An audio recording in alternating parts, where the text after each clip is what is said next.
Hey guys, today I want to talk to you about the concept of safetyism and how it's a threat to civil liberties, and the recent example of over-the-top reactions to the eclipse of all things.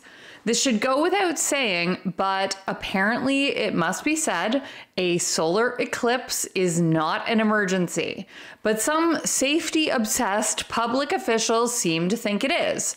They're wrong, and this obsession with eliminating all threats, both real and imagined, and the placing of safety as a sacred value in our culture needs to end, and I can't wait to tell you all about it.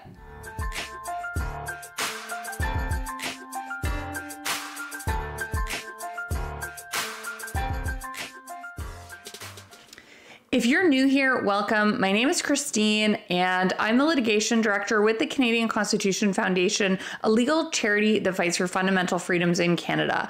I upload regular videos about our ongoing cases and about interesting developments in constitutional law in Canada. So if that sounds like something you'd be interested in, please hit like and subscribe below. It really helps my videos out a lot. Also, please remember that nothing in my videos is ever legal advice. If you have your own legal question or problem, please consult your own lawyer.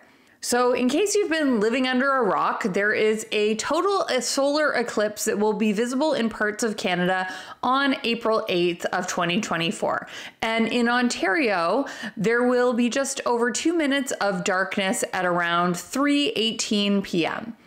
Now, the eclipse is definitely exciting. It's cool. I'm going to watch it with my special eclipse glasses. And I read that we're not going to have another eclipse in our region like this until 2099.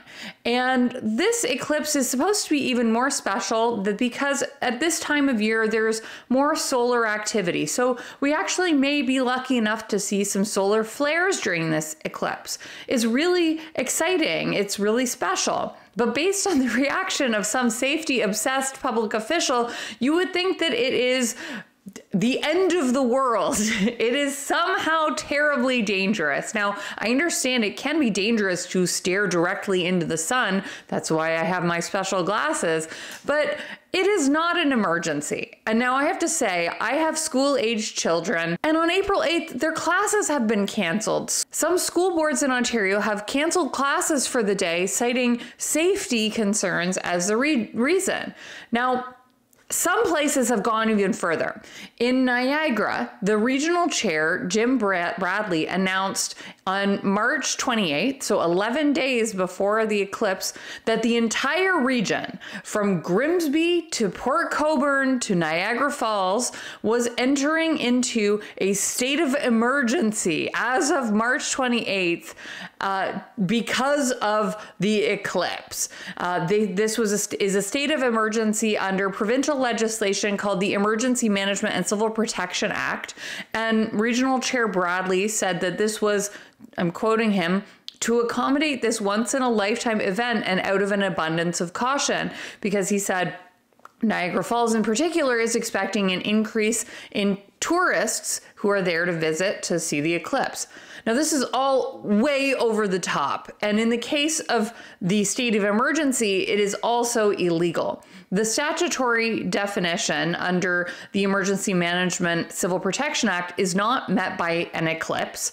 It has a statutory definition, which is a situation or an impending situation that constitutes a danger of major proportions that could result in serious harm to persons or substantial damage to property, and it is caused by the forces of nature, a disease or other health risk, an accident, or an act, whether intentional or otherwise. And an increase in tourism combined with less than 3 minutes of darkness does not meet that definition.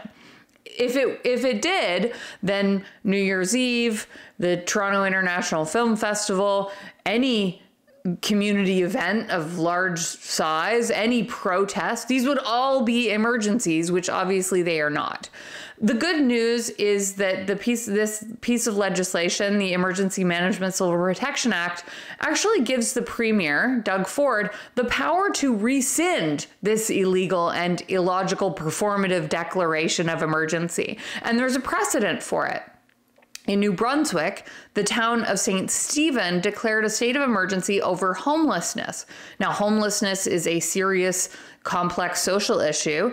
It can be a crisis, but it is not an emergency under the legislation. That's why in New Brunswick, the province's public safety minister rightly rescinded that declaration of emergency in St. Stephen's and warned the town, saying that a state of emergency should only be used for imminent threats.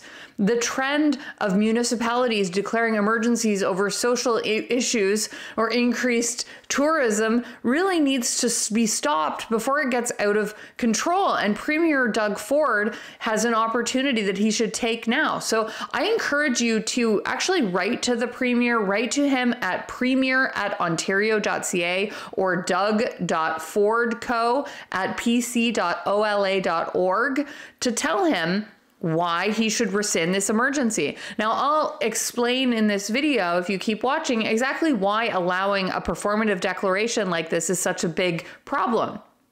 Basically, if this goes unchecked, it's a virtual guarantee that future social activists will argue that various social issues also constitute emergencies under the Emergency Management Civil Protection Act. And we know this because it's already been done. They've already tried this. I just gave you that example of declaring an emergency over homelessness in New Brunswick, but it isn't limited to New Brunswick. Municipalities across Canada have passed motions calling climate change an emergency, although not under emergency legislation. But under emergency legislation, Niagara Region has, like New Brunswick, before issued emergency declarations over social issues. In that case, homelessness, opioid addiction, and mental health problems.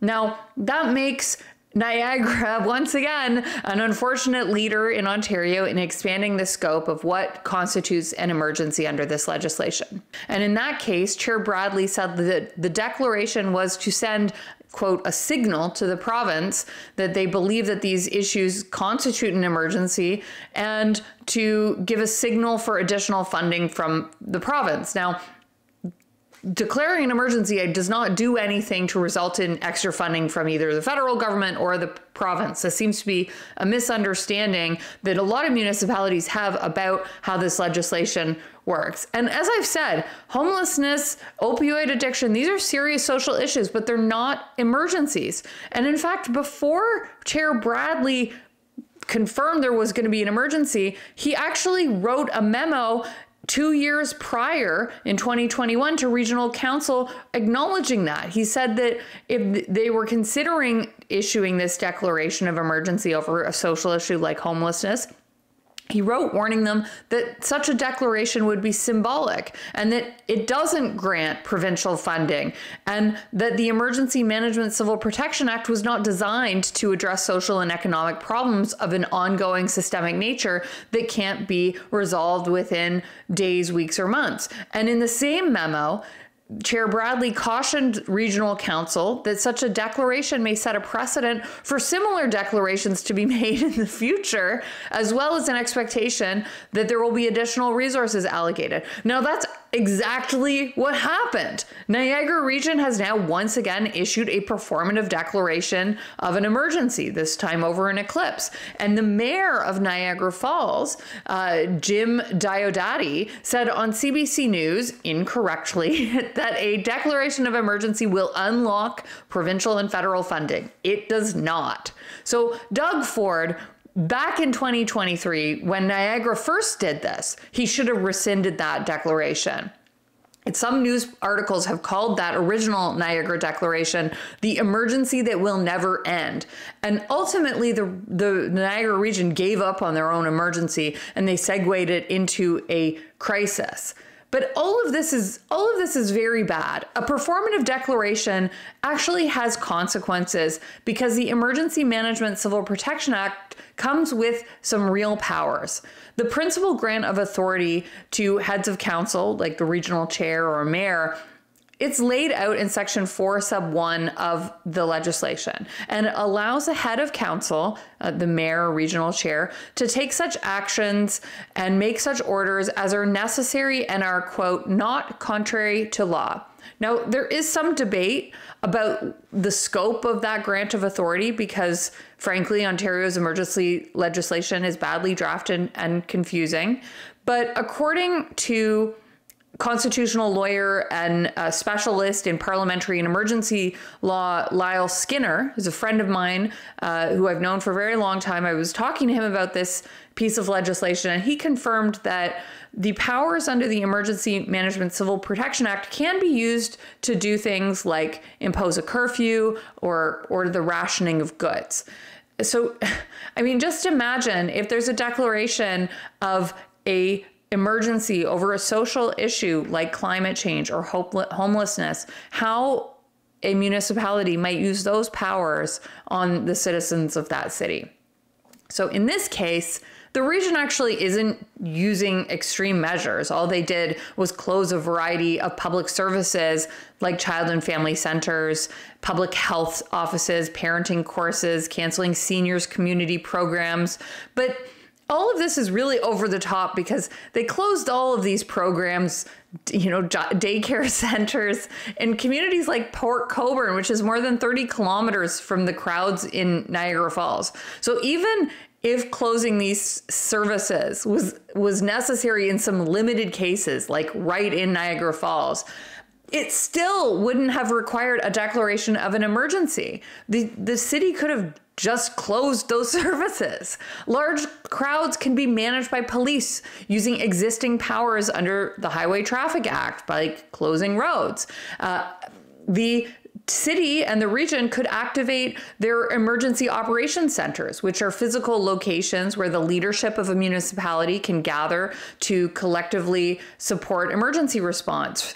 So they could have activated these emergency operations centers for monitoring, as they often do during large events.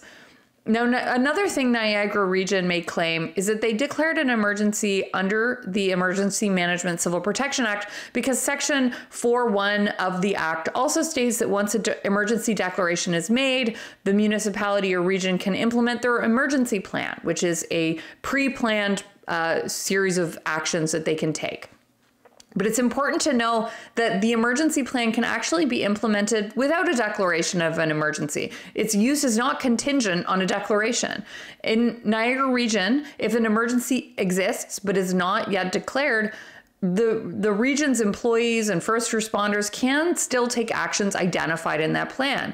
The plan can be implemented as soon as an emergency occurs or is expected to occur. It would be completely illogical to require a declaration, some bureaucratic step, before a municipality could begin using their emergency plan, just given the fast-moving nature of emergencies. So the concern about declaring an emergency, especially when the statutory definition isn't met, like in this case, is that it could give the municipality access to broader powers than are necessary in a situation, resulting in government overreach, especially in cases where cities may start considering declaring emergencies over social issues like climate emergencies or homelessness emergencies. And as I said, just imagine the types of things that regional governments or municipal governments may try to do with the powers under this legislation if they declare a climate emergency, for example. I've thought about it and I don't like it.